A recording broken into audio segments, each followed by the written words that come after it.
Hello बच्चों, स्वागत है आप सबका हमारे चैनल पे जहां क्वालिटी एजुकेशन मिलती है। देखो 11th क्लास, आप अभी 10th से 11th में आए और आपने दुनिया का एक बेहतरीन कोर्स चूज किया है जिसको कॉमर्स कहते हैं। आज हम पढ़ने जा रहे हैं कॉमर्स की नींव को, डेट इज अकाउंटिंग।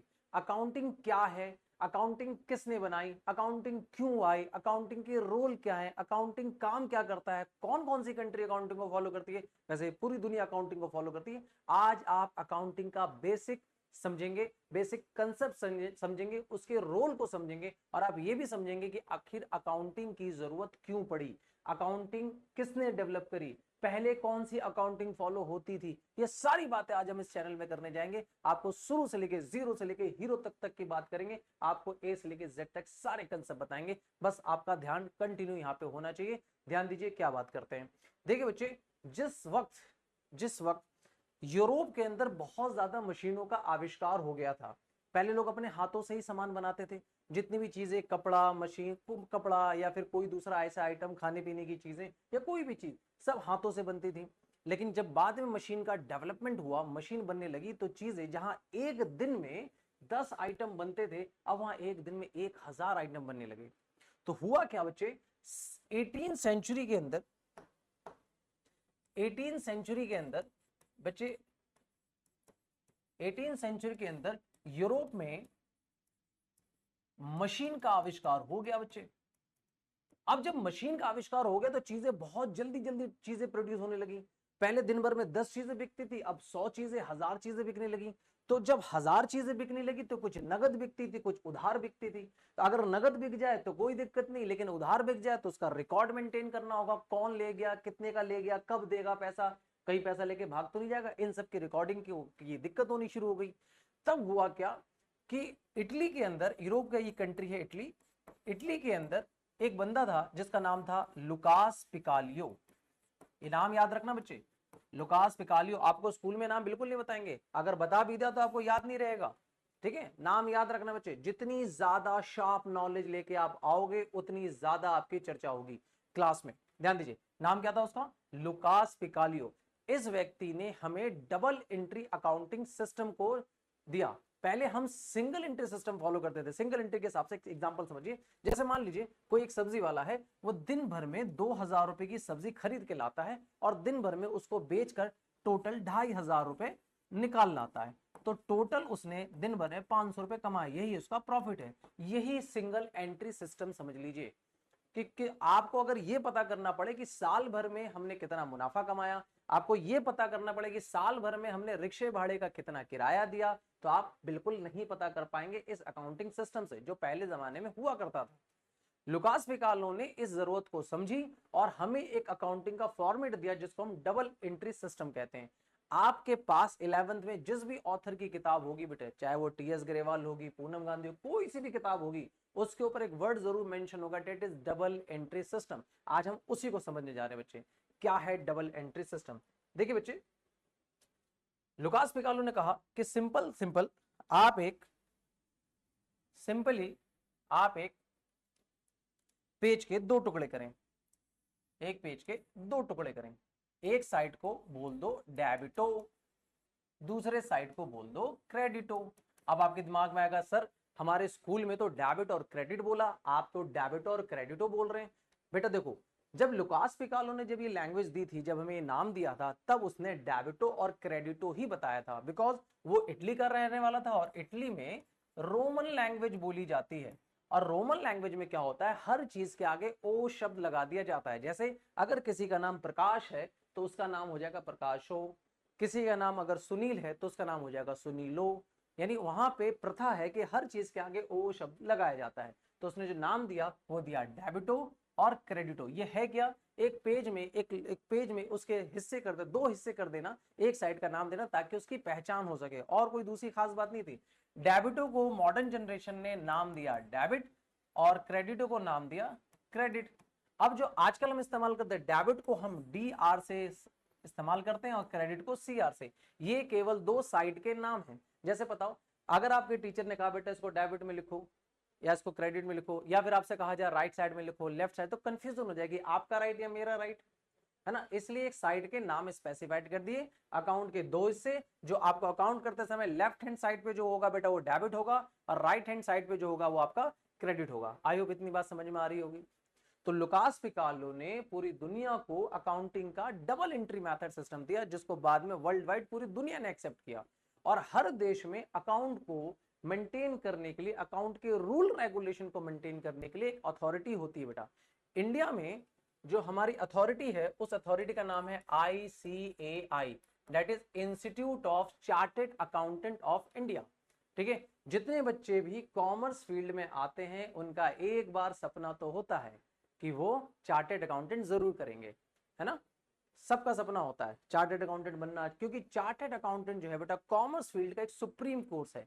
हालांकि मैं आपको इस चैनल के थ्रू आपको बहुत सारी नॉलेज दूंगा कि आप चार्टेड अकाउंटेंट के साथ साथ और भी क्या क्या आपके पास अपॉर्चुनिटी है, आप और क्या क्या कर सकते हैं। तब तक हमारे साथ लगे रहिए, आपको हम बेसिक नॉलेज देंगे, आपको जीरो से हीरो तक बनाएंगे।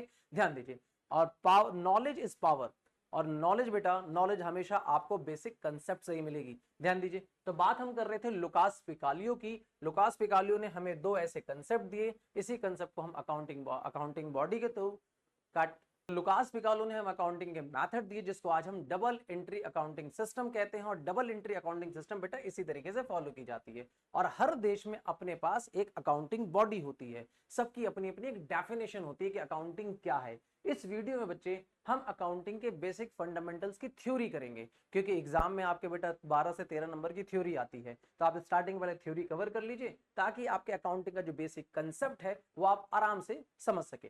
ध्यान दीजिए बच्चे, हमारे देश में जो अकाउंटिंग बॉडी है उसका नाम ICAI है, institute of chartered accountant of India. हमारे देश में जितने भी चार्टेड अकाउंटेंट है बच्चे, चार्टेड अकाउंटेंट इसी इंस्टीट्यूट से बन के निकलते हैं। इसका कोई कॉलेज नहीं होता, ये एक इंस्टीट्यूट, एक अकाउंटिंग बॉडी है, एक ऑटोनोमस बॉडी है। वैसी हर देश में अकाउंटिंग बॉडी होती है। अमेरिका के अंदर जो अकाउंटिंग बॉडी है उसका नाम है AICPA, American institute of certified public accountant.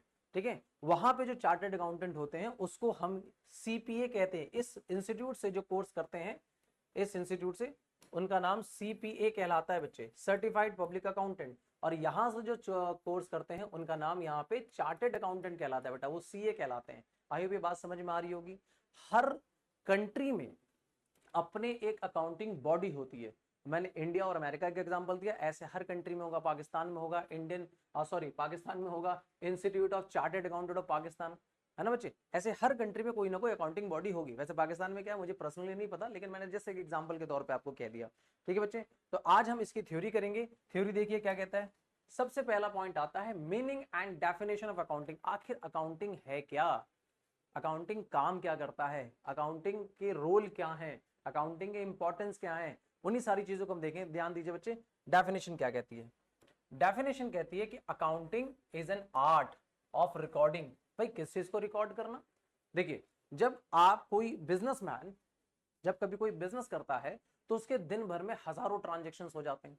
अब वो हजारों जो ट्रांजेक्शन होते हैं, कभी किसी से कुछ माल खरीदा, है ना, कभी हमने किसी को माल बेचा, बेचने में भी हो सकता है कि हमने नगद बेचा या उधार बेचा, खरीदते समय भी हो सकता है हमने नगद खरीदा या उधार खरीदा। फिर दिन हो सकता है कि हमने टेम्पो पे माल लोड किया, लेबर की सैलरी, लेबर के वेजेस, इलेक्ट्रिसिटी का बिल, ऐसे न जाने कितने ट्रांजेक्शन होते हैं। माना यह जाता है कि 150 से भी ज्यादा किस्म के ट्रांजेक्शन होते हैं। हर ट्रांजेक्शन को मेंटेन करना, इसमें कंफ्यूजन बड़ी हो जाती है। तो हम क्या करते हैं, सारे ट्रांजेक्शन को उनके ग्रुप के अनुसार बांटते हैं। आप ऐसा समझिए, ट्रांजेक्शन जैसे एक स्कूल में एक प्लेग्राउंड है, प्लेग्राउंड में बेटा पूरे स्कूल के बच्चे आगे खड़े हो जाएं, सब खिचड़ी सी बन जाएगी, है ना। कोई फर्स्ट क्लास का भी होगा, कोई 11th क्लास का भी होगा, कोई 10th क्लास का भी होगा। अब उसमें से हमें छांटना है, एक ग्रुप को एक जगह इकट्ठा करना है। तो जब सुबह सुबह आप स्कूल में प्रेयर की लाइन में लगते हैं, तो एक लाइन में अगर यहाँ पे 11th A है तो पूरी लाइन जो होगी 11th A की होगी, दूसरी लाइन 11th B की होगी, उससे पहले 10th B की होगी, 10th A की होगी, 9th के लोग होगी, 8th के लोग होगी। डेट मीन प्रेयर में वो सारे जो बच्चे हैं ना बच्चे, उसको आप मान लीजिए एक ट्रांजेक्शन से एक रिकॉर्ड है। ट्रांजेक्शन को आपने रिकॉर्ड किया, लेकिन ग्रुप वाइज रिकॉर्ड किया। इसीलिए कहा जा रहा है कि अकाउंटिंग जो है एक आर्ट है, एक कला है। किस चीज की कला है, रिकॉर्ड करने की, कि आप ट्रांजेक्शन को कैसे रिकॉर्ड करेंगे। और क्या करेंगे, क्लासिफाइंग। क्लासिफाइंग का मतलब क्या होता है, अगर मैं शुद्ध हिंदी बोलूं तो इसको शुद्ध हिंदी में कहते हैं वर्गीकृत करना। यानी वर्गों में बांटना, ग्रुप में बांटना। जैसे आपकी क्लास, आपका क्लास का क्या मतलब है, स्कूल में इतने सारे बच्चे, उनको एक ग्रुप में बांट देना, एक क्लास में बांट देना। तो वैसे ही हमारे पास जितने भी अकाउंटिंग के ट्रांजेक्शन्स होते हैं, उन सभी ट्रांजेक्शन्स को ग्रुप, पहले तो रिकॉर्ड करना, और रिकॉर्ड ऐसे करना कि उसको हम ग्रुप वाइज क्या कर सके, क्लासिफाई यानी बांट सकें। यानी एक ग्रुप में एक तरह के ट्रांजेक्शन होने चाहिए, दूसरे तरह के ट्रांजेक्शन इस ग्रुप में नहीं आने चाहिए। ठीक है, और क्या है, एंड समराइजिंग, तीन बातें बोलेंगे इसमें।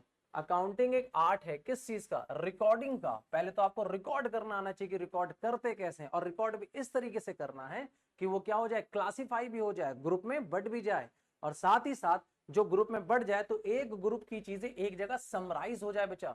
समराइज का मतलब क्या होता है, इकट्ठा करना। यानी आपको रिकॉर्ड भी करना है, उसको बांटना भी है, और बांटना भी इस तरीके से कि एक ग्रुप में एक जैसी चीज एक जगह ही इकट्ठी हो जाए। तो अकाउंटिंग क्या है, एक आर्ट है, किस चीज के लिए, रिकॉर्डिंग के लिए, क्लासिफाइंग के लिए, और समराइजिंग के लिए। ये तीन वर्ड आप लिख दोगे, अगर तीन वर्ड आप ये लिख दोगे, अकाउंटिंग की डेफिनेशन पूरी तरीके से तैयार हो जाएगी। ठीक है बच्चे, आगे बढ़िए। आई होप यहां तक आपको बात समझ में आ रही होगी। फिर भी अगर कोई डाउट है तो हमें कमेंट्स में हमसे बात कीजिए, हम आपके पूरे डाउट को पूरा सॉल्व करने की कोशिश करेंगे। और ध्यान रखना बच्चे, मेरा एक वादा है आपसे, अगर आप मेरे कहे अनुसार चीजों को फॉलो करेंगे तो मैं इस बात की गारंटी दे रहा हूं बच्चे कि आपके अलावा आपके क्लास में कोई दूसरा टॉपर हो ही नहीं सकता।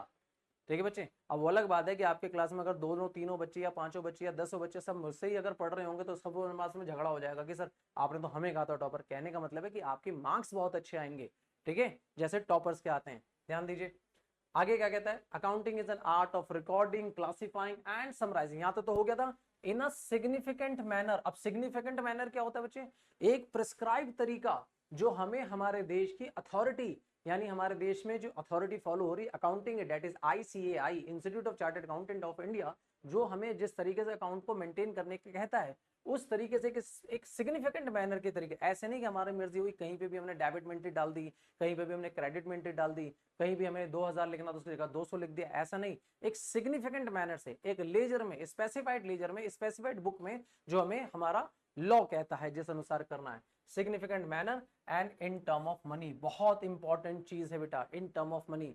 आप अकाउंटिंग में उसी चीज को इंटर करोगे, उसी चीज को लिखोगे जिसको आप मनी में कन्वर्ट कर सकते हैं, जिस चीज को आप मनी में वैल्यू कर सकते हैं। इसके कहने का मतलब ये है कि आप अकाउंटिंग रिकॉर्ड में कभी भी लव एंड अफेक्शन को, है ना, लव एंड अफेक्शन या फिर किसी रिलेशन को कभी आप मेंटेन नहीं कर सकते, क्योंकि उन सारी चीजों को मनी में नहीं तौला जाता। ये कहना चाहता है कि आप अकाउंटिंग में उसी चीज को रिकॉर्ड करेंगे जिसको आप मनी में कन्वर्ट कर सकते हैं। आई होप यहां तक बात समझ में आ गई होगी। और मालूम है ये जो डेफिनेशन है, ये डेफिनेशन उसी की है, AICPA, American institute of certified public accountant. ये AICPA की डेफिनेशन है अकाउंटिंग की। ठीक है बच्चे, आपको बुक में बहुत सारी डेफिनेशन, 3-4 डेफिनेशन लिखी होगी, आप उसमें से कोई सा भी डेफिनेशन आप लिख सकते हैं, सारी डेफिनेशन सही है। और ये जो AICP है, जो अमेरिका के अंदर, जो हम US जिसको कह रहे हैं बेटा, अमेरिकन कॉन्टिनेंट की बात हो रही है, पूरे नॉर्थ अमेरिकन कॉन्टिनेंट और पूरे साउथ अमेरिकन कॉन्टिनेंट के अंदर इन्हीं की डेफिनेशन, इसी और इन्हीं के बनाए हुए CPA वहां के चार्टर्ड अकाउंटेंट कहलाते हैं। तो ये बहुत बड़ी अथॉरिटी है बच्चे। ठीक है, तो in term of money, transaction and event which are in part at least of a financial character. ठीक है, अकाउंटिंग क्या होनी चाहिए, उन्हीं चीजों का अकाउंटिंग में रिकॉर्ड करना चाहिए जो मनी के टर्म में हो या फिर उनके फाइनेंशियल कैरेक्टर हो। ठीक, और उन सब का क्या है, रिजल्ट नजर आया उसके अंदर। आई होप ये डेफिनेशन जो है अकाउंटिंग की, अकाउंटिंग की डेफिनेशन जो है और मीनिंग जो है ये आपको समझ में आई होगी। आप कोई सी भी डेफिनेशन देखेंगे बेटे, हर डेफिनेशन में आपको मिलेगा accounting is an art, accounting एक कला है, और आप पूरी 11th क्लास में उसी कला को सीखेंगे। अकाउंटिंग इज एन आर्ट, किस चीज का, रिकॉर्ड करने का, क्लासिफाई करने का और समराइज करने का। ठीक है बच्चे, यहां तक बात समझ में आ रही है, आगे बढ़े, ध्यान दीजिए। अब हम बढ़ रहे हैं आगे, हमारा अगला टॉपिक है character of accounting. Character of accounting का मतलब क्या है, अकाउंटिंग का कैरेक्टर क्या होता है, अकाउंटिंग के रोल्स क्या होते हैं, देखिए समझिए, अकाउंटिंग के एट्रीब्यूट्स क्या होते हैं। सबसे पहला जो कैरेक्टर है अकाउंटिंग का, कि अकाउंटिंग जो है बच्चे वो केवल और केवल फाइनेंशियल ट्रांजेक्शन को पहचानता है। दैट मीन ऐसे ट्रांजेक्शन जिसके बदले फाइनेंस का लेन देन किया जाता हो, या ऐसे ट्रांजेक्शन जिसके वजह से पैसों का लेन देन किया गया हो, वही ट्रांजेक्शन केवल अकाउंटिंग में रिकॉर्ड होगी। इसका ये मतलब नहीं कि उधार वाले ट्रांजेक्शन रिकॉर्ड नहीं होंगे, उधार वाले ट्रांजेक्शन भी रिकॉर्ड होंगे। दैट मीन जिसको मनी में कन्वर्ट किया जा सकता है, पैसे भले ही उधार में आज ना मिले हो लेकिन फ्यूचर में तो मिलेंगे, तो वो भी रिकॉर्ड होगा। इसके कहने का मतलब है कि ऐसा कोई भी ट्रांजेक्शन रिकॉर्ड अकाउंटिंग में नहीं होगा जिसको आप मनी में कन्वर्ट नहीं कर सकते। तो पहला क्या कहता है बेटा इसके अंदर, अकाउंटिंग जो है आइडेंटिफिकेशन करता है किस का, फाइनेंशियल ट्रांजेक्शन और इवेंट का। आई होप ये बात बहुत इजी तरीके से आपको बात समझ में आ गई होगी।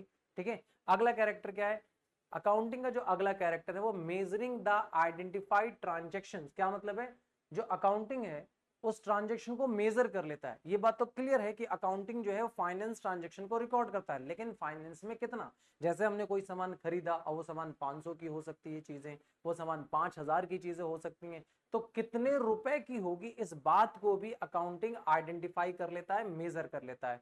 आई होप ये बात भी समझ में आ रही होगी। जैसे मान लो मैंने मैंने सोहन नाम के व्यक्ति को एक सामान बेचा 5000 रुपए में, तो मैंने सामान जब 5000 में बेचा तो ये रिकॉर्ड करेगा, बिकॉज ये ट्रांजेक्शन जो है फाइनेंशियल ट्रांजेक्शन है इसलिए वो रिकॉर्ड होगा। लेकिन रिकॉर्ड में कितना लिखा जाएगा उसको भी मेजर करेगा। ये ट्रांजेक्शन जो है आइडेंटिफाई कर ली गई है और साथ ही साथ मेजर भी कर ली गई है कि ये ट्रांजेक्शन जो है 5000 रुपए की है। आई भी एग्जाम्पल आपको क्लियर होगा। रिकॉर्ड इसलिए होगा बिकॉज फाइनेंस का लेन देन हुआ है। कितना रिकॉर्ड होगा ये मेजर कर लिएगा, ये ट्रांजेक्शन जो है 500 या 5000 रुपए का ट्रांजेक्शन है। आइए भी 2 पॉइंट क्लियर है। तीसरा देखिए, ये 3 नंबर का एग्जाम में आएगा बच्चे। अगला क्या है, अकाउंटिंग का जो नेक्स्ट कैरेक्टर है वो रिकॉर्डिंग। आपने अकाउंटिंग की डेफिनेशन में ही पढ़ा था कि अकाउंटिंग का मेन काम ही क्या होता है, रिकॉर्ड करना। Accounting is an art of recording. ठीक है, तो अकाउंटिंग का कैरेक्टर क्या है कि वो ट्रांजेक्शन को रिकॉर्ड करता है। ठीक है, अकाउंटिंग का मेन पर्पस क्या है, वो ट्रांजेक्शन को रिकॉर्ड करता है, ये तो क्लियर ही होगा। और इसका मेन काम रिकॉर्डिंग करने का ही है। अगर बेटे अगर हम पुराने जमाने में चले जाए, आज से 20-25 साल पुराने जमाने पे चले जाए जब इंटरनेट नहीं था, तो अकाउंटेंट का जो रूम होता था ना बेटा, वो रूम पूरा फाइलों से भरा हुआ होता था। पूरे हर जगह कैबिन ही कैबिन बने होते थे, उसमें फाइल रखे होते, वो सारे के सारे फाइल लेजर्स होते थे जिसको हम अकाउंटिंग बुक कहते हैं। अगर हम ये मान के चले कि एक नॉर्मल बिजनेस में 150 से या 200 से ज्यादा किस्म के अगर ट्रांजेक्शन होते हैं, तो 150 से 200 से ज्यादा किस्म के रजिस्टर या जो फाइल्स वगैरह होंगी उन शेल्फ में रखी रहती थी। और जो भी ट्रांजेक्शन होती थी उनसे रिलेटेड रजिस्टर को बाद में अकाउंटेंट निकालता था और उसमें एंट्री करता था।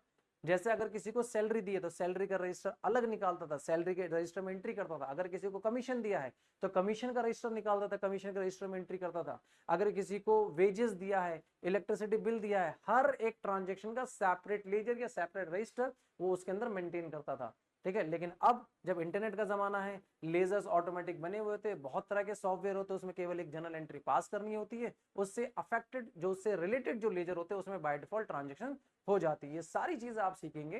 ठीक है, लेजर्स क्या होते हैं, अकाउंटिंग क्या होता है, पहले से सारे वर्ड बोलकर आपको कंफ्यूज नहीं करना चाहता।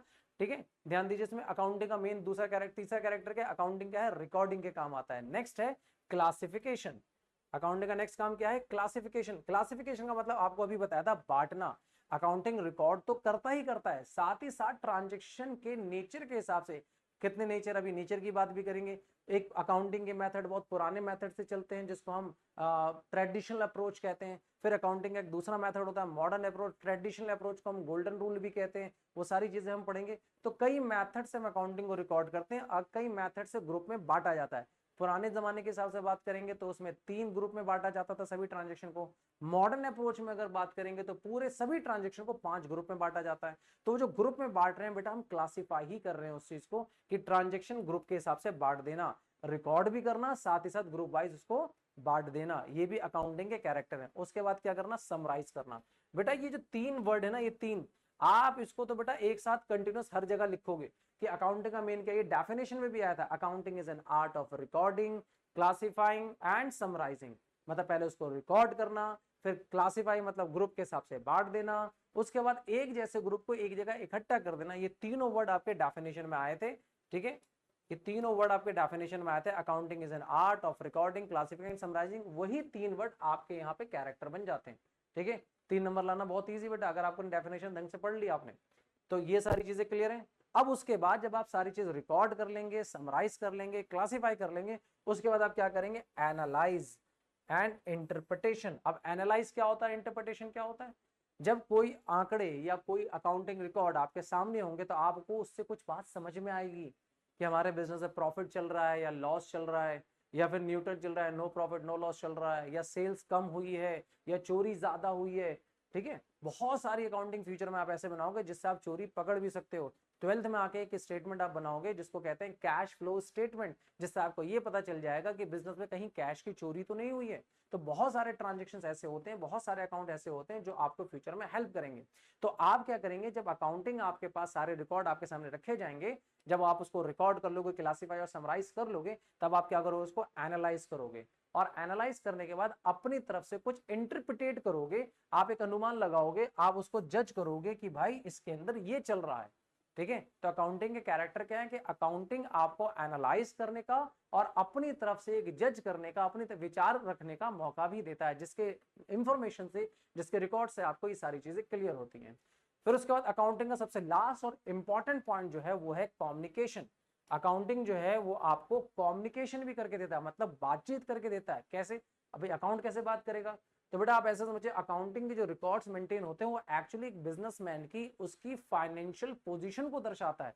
अगर मान लो कोई पार्टनर है, आपस में झगड़ा हो गया कि भाई तूने ज्यादा पैसे ले लिए, तूने ज्यादा पैसे ले, इस तरह से झगड़ा हुआ, तो कोर्ट तो सबूत मांगता है।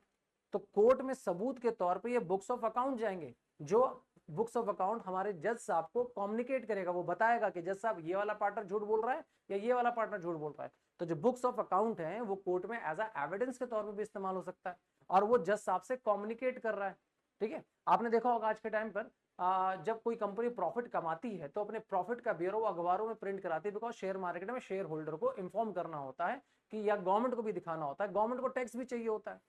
तो गवर्नमेंट को भी उसकी नॉलेज चाहिए, पब्लिक को भी उसकी नॉलेज चाहिए, कोर्ट में भी उसकी नॉलेज चाहिए। तो ये सारी चीजें जो होती है कैसे होंगी, कम्युनिकेट करती, जब अखबारों में प्रिंट कर दिया जाता है तो हर व्यक्ति अखबार पढ़ रहा होता है, उससे उस कंपनी का प्रॉफिट और लॉस जो भी उसने कमाया वो सब आपस में डिस्कस हो जाता है, नजर आ जाता है, कम्युनिकेट हो जाता है। यानी कंपनी डायरेक्टली किसी को 1 to 1 नहीं बोल रही, प्रिंट करके उसने क्या कर दिया, पूरे दुनिया से कम्युनिकेट कर लिया। तो अकाउंटिंग का जो सबसे बेस्ट कैरेक्टर है वो यही है, कम्युनिकेटिंग। अकाउंटिंग क्या कर रहा है, कम्युनिकेट करता है पूरी दुनिया से। ठीक है, आई होप ये बात समझ में आ रही होगी। ठीक है, बहुत ही सिंपल टॉपिक है और 3 नंबर का टॉपिक है। आई होप आप ये 3 नंबर पूरे पूरे पूरे एग्जाम में आप करके आएंगे। इसमें अगर आपको ये बेटा अगर पॉइंट याद भी नहीं है, आप अपनी बुक खोलना, उस बुक में यही हेडिंग गिवन होगी आपको और उसके अंदर 2-2 लाइन में एक्सप्लेनेशन दोगी। बेस्ट पार्ट क्या है, 3 नंबर लाने के लिए आपका 3 में से, इसमें से कोई सी भी 6 हेडिंग आप याद कर लेना। वो 6 हेडिंग जब आप लिख के आओगे और अंदर अपने शब्दों में 2 लाइन लिख के आओगे, 100% पूरे 3 नंबर आपको मिलेंगे। ठीक है बच्चे, आपको बेसिक ऑफ अकाउंटिंग कैरेक्टर जो है प्रॉपर क्लियर होगा। ठीक है, अगर फिर भी कोई डाउट रह जाता है तो आप हमें कमेंट कीजिए, हम आपके कमेंट के आधार पर फिर एक नई वीडियो बनाएंगे जिसमें आपको टॉपिक को और अच्छे से बताने की कोशिश करेंगे और आपके डाउट को पूरा क्लियर करेंगे। अदरवाइज हमारे चैनल को लाइक करें, सब्सक्राइब करें, औरों तक हमारे चैनल को पहुंचाएं ताकि क्वालिटी एजुकेशन हर किसी तक पहुंचे। मिलते हैं नेक्स्ट वीडियो में।